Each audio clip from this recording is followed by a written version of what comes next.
જોડાયેલા રહેજો. આપણી સાથે કોંગ્રેસના પ્રવક્તા નિશાંતભાઈ રાવલ જોડાયેલા છે. નિશાંતભાઈ, વડોદરામાં એક આખું જમીનને લઈને કૌભાંડ સામે આવ્યું છે. આકારણી કરવા માટે 10,000 રૂપિયાનો વહીવટ થયો છે અને એ જગ્યા પર મકાનો પણ બની ગયેલા છે. આખો મામલો સામે આવ્યો છે.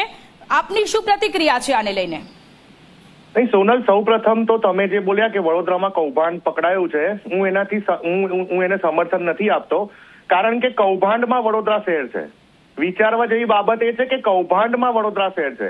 આ ભારતીય જનતા પાર્ટીના તમામ જેટલા ચૂંટાયેલા નેતાઓ છે, તમામ જેટલા એ લોકોનું સંગઠન છે, એ લોકો માત્ર ને માત્ર પૈસા કમાવાની ફેક્ટરી એ લોકોએ વડોદરામાં બનાવી દીધી છે. અને એટલા કારણે જ માનનીય મુખ્યમંત્રીશ્રીને વારંવાર ટકોર કરવી પડે છે કે વડોદરા વિકાસથી વંચિત કેમ રહ્યું. વિચારો જેવી બાબત કે આકારણી નથી થઈ અને તમે જુઓ કે એને વગરની એક જમીન, એક પ્લોટ ઉપર આ રીતે મકાનોની ફાળવણી થઈ જતી હોય તો ધારાસભ્યને ખબર ના હોય, મ્યુનિસિપલ કોર્પોરેશનને ખબર ના હોય, મેયરને ખબર ના હોય, આપણે ઝુમખા ગીરાના ગીતો ઉપર ડાન્સ કરવાવાળા જોડાયેલા છે. ધારાસભ્ય કેયુરભાઈ આપણી સાથે જોડાયેલા છે કે જેમણે તપાસ કરવા માટેના આદેશો આપ્યા છે. એમને આપ શું કહેશો?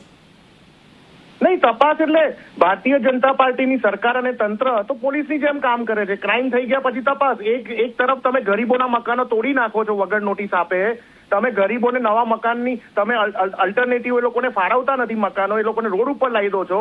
અને બીજી તરફ તમારા મળતિયાઓને ફાયદો કરાવવા માટે તમે એને થયા વગરની જમીન ઉપર આ રીતે તમારા જ લોકો ત્યાં પૈસાનું કૌભાંડ, ભ્રષ્ટાચાર કરીને આ રીતે મકાનોની ફાળવણી કરી દે. તપાસ કરીને કરશો શું? તમારે જવાબ આપવો પડશે. વડોદરાના ગરીબોને તમે હોમલેસ કરી નાખ્યા અને બીજી તરફ તમારા લોકોને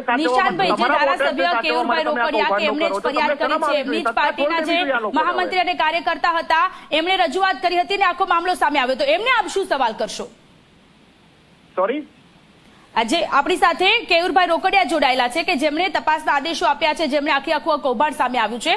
એમના જે પાર્ટીના, ભારતીય જનતા પાર્ટીના વોર્ડ મહામંત્રી અને કાર્યકર્તા, એમણે રજૂઆત કરી હતી કે આ રીતનું જમીન કૌભાંડ થઈ રહ્યું છે.